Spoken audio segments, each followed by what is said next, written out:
জিলা প্ৰশাসনৰ উদ্যোগত আৰু ভাষা গৌৰৱ উদযাপন সমিতিৰ সহযোগত আজিৰে পৰা ডিফু লাংকুম হাবেত ভাষা গৌৰৱ উৎসৱ উদযাপনৰ উদ্বোধনী অনুষ্ঠান আৰম্ভ কৰা হৈছে আৰু এই অনুষ্ঠান আজি 3 তাৰিখৰ পৰা 9 তাৰিখলৈকে চলিব আৰু এই কাৰ্যসূচীটো অসম চৰকাৰৰ নিৰ্দেশমৰ্মে সকলো জিলাতে এইটো অনুষ্ঠিত হৈ আছে আৰু হ'ব।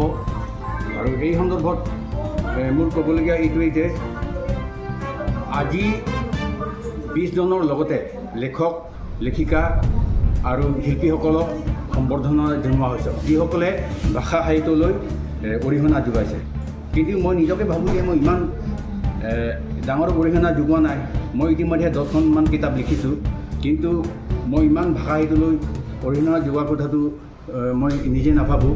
কিন্তু জিলা প্ৰশাসনে মোক আজি সম্বৰ্ধনা জনোৱাৰ বাবে মই উদ্যোক্তাসকললৈ আন্তৰিক শুভেচ্ছা জ্ঞাপন কৰিছোঁ আৰু আশা কৰোঁ এই কাৰ্যসূচীটি সফল হওক।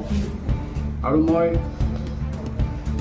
2004 চনৰ পৰা প্ৰথম অসমীয়া দৈনিক প্ৰকাশ কৰিছিলোঁ, পাব্লিছ কৰিছিলোঁ আৰু ইয়াৰ প্ৰতিষ্ঠাপক সম্পাদক হ'ল মই আৰু যোৱা 18 বছৰে মই চলাংদো কাকত পাব্লিছ কৰি আছোঁ। গতিকে এইবোৰ তেওঁলোকে নিশ্চয় চাইছে যে তেওঁৰ অৰিহণা আছে বুলি ভাষা সাহিত্যলৈ, সেইকাৰণে হয়তো মোক তেওঁলোকে আজি সম্বৰ্ধনা জনাইছে। গতিকে মই অতিশয় আনন্দিত আৰু আজি যিটো কাৰ্যসূচী অনুষ্ঠিত হৈ গৈছে সেইটো ধ্ৰুপদী ভাষাৰূপে অসমীয়া ভাষা স্বীকৃতি লাভ কৰাৰ কাৰণে যোৱা 3 অক্টোবৰত ভাৰত চৰকাৰে অসমীয়া ভাষাক আৰু আন 4টা ভাষাক ধ্ৰুপদী ভাষা হিচাপে স্বীকৃতি দিছে। এই সন্দৰ্ভত মই ব্যক্তিগত ফালৰ পৰাও কেন্দ্ৰীয় চৰকাৰক অভিনন্দন জ্ঞাপন কৰিছোঁ, শুভেচ্ছা জ্ঞাপন কৰিছোঁ আৰু কৃতজ্ঞতা জ্ঞাপন কৰিছোঁ।